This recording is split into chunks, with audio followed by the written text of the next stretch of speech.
Hi friends, இன்றைக்கி நம்மளுடைய தோட்டம் வீடியோவில் ஒரு சூப்பரான கீரையை பற்றி தான் பார்க்க போகிறோம். அது என்னென்னா எகிப்து கீரை. இந்த எகிப்து கீரைக்கு முலூக்கியா அப்படின்ற பேரும் இருக்குது. கிட்டத்தட்ட 5000 வருஷத்துக்கு முன்னாடியிலிருந்தே எகிப்தியர்கள் இந்த கீரையை அவங்களுடைய உணவு முறையில் பயன்படுத்திட்டு வரதா சொல்கிறாங்க.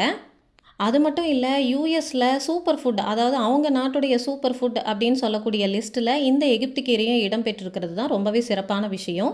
இந்த கீரையுடைய வளர்ப்பு முறை மற்றும் பயன்கள், அப்புறம் உணவில் இதை எப்படியெல்லாம் யூஸ் பண்ணலாம் அப்படின்றத பற்றி தான் இந்த வீடியோவில் நம்ம பார்க்க போகிறோம். இந்த கீரையுடைய விதைகள் எனக்கு ஒரு விதை பகிர்வு நிகழ்ச்சியில் தான் கிடச்சிது. இது நான் ஆடிப்பட்டத்தில் விதைச்சேன். எனக்கு இந்த கீரையுடைய விதை ஒரு பாடு, அதாவது ஒரு இந்த சங்குப்பூவில் வருது பார்த்திங்களா, அந்த அளவு தான் எனக்கு கிடச்சிது. அதில் ஒரு 10 விதைகள் இருக்கும். அது எல்லாத்தையுமே போட்டு வச்சேன்.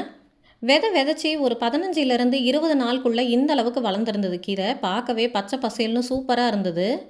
அதே மாதிரி விதைகளுடைய ஜெர்மினேஷன் ரேட்டும் நல்லா இருந்தது. அதனால் விதைகள் எல்லாமே முளைச்சி சூப்பராக இருந்தது கீரை. ஆடிப்பட்டத்துக்கு நான் என்னெல்லாம் விதைச்சேன் அப்படின்ற வீடியோவில் நான் ஏற்கனவே காமிச்சிருப்பேன். ஒரு ஃப்ரிட்ஜ் பாக்ஸுடைய ஃப்ரீசர் பார்ட் இருக்குது பார்த்திங்களா, அந்த கம்பார்ட்மெண்ட்டில் தான் இதனுடைய விதைகளை நான் போட்டு வச்சுருந்தேன். இதே இடத்துலையே கோவக்குச்சி 2 கிடச்சிது, அதையும் ஊனி வச்சுருந்தேன். விதைச்சி ஒரு மாதத்தில் இந்த அளவுக்கு வளர்ந்துருந்தது. இந்த ஸ்டேஜில் நம்ம கட் பண்ணி சமையலுக்கு உபயோகப்படுத்திக்கலாம். இலசாக இருக்கக்கூடிய இந்த கீரைகளை நம்ம சாலட்ஸ்லலாம் பச்சையாகவே போட்டு எடுத்துக்கலாம் அப்படின்னு சொல்கிறாங்க. அப்புறம் கொஞ்சம் பெரிய இலைகளாக இருந்தது அப்படின்னா நம்ம பொரியல், கூட்டு இதெல்லாம் நம்ம மீதி கீரையெல்லாம் செய்கிறோம் இல்லைங்களா, அதே ப்ரொசீஜர்லேயே செய்யலாம்.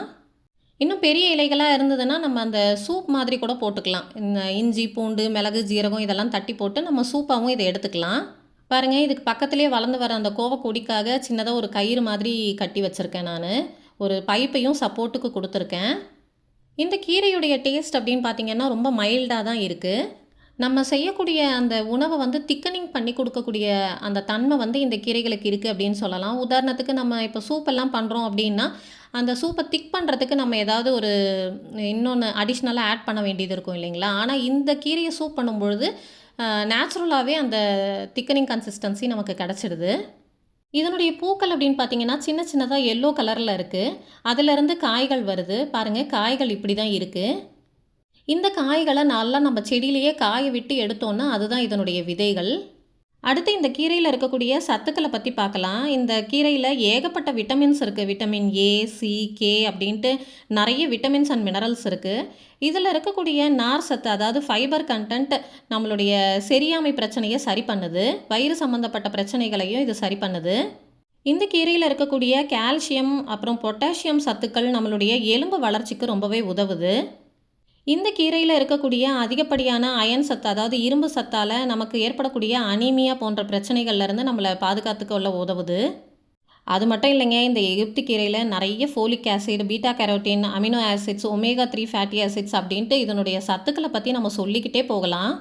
இந்த எகிப்து கீரை பார்த்திங்கன்னா 3 அடியிலேருந்து 6 அடி கிட்டவே நல்லாவே வளர்ந்து வருது. நம்ம ஃப்ரீக்குவெண்ட்டாக இந்த கீரைகளை அறுவடை பண்ண அதிலிருந்து புது தளிர்கள் நமக்கு கிடச்சிக்கிட்டே இருக்குது. பாருங்கள், இப்போ இந்த தொட்டிலேயே இந்த செடி நல்லா காஞ்சிடுச்சு. இதனுடைய விதைகள் பாருங்கள் எப்படி ஆயிருக்கு அப்படின்ட்டு, நல்லா ப்ரௌன் கலரில் மாறிடுச்சு. ஒரு விதை பகிர்வு நிகழ்ச்சிக்காக இதிலிருந்து விதைகள் எல்லாம் சேகரித்து நான் எடுத்துகிட்டு போயிருந்தேன். பாருங்கள், இது மாதிரி தான் இருக்கும் இதனுடைய விதைகள். ஒவ்வொரு பாட்லேயும் கிட்டத்தட்ட ஒரு 7-8 சீட்ஸுக்கு மேலேயே இருக்கும். நமக்கு ஆடிப்பட்டத்தில் ஒரே ஒரு பாடு தான் கிடச்சிது. அதில் ஒரு 7-8 சீடு போட்டோம். இப்போ பாருங்கள் எவ்வளோ விதைகள் நமக்கு கிடச்சிருக்கு அப்படின்ட்டு. ஓகே ஃப்ரெண்ட்ஸ், நான் இந்த வீடியோவில் சொன்ன தகவல்கள் எல்லாம் உங்களுக்கு உபயோகமாக இருக்கும் அப்படின்னு நினைக்கிறேன். உங்களுக்கும் இந்த விதைகள் கிடச்சதுன்னா கண்டிப்பாக வளர்த்து பயன்பெறுங்க. தேங்க்யூ.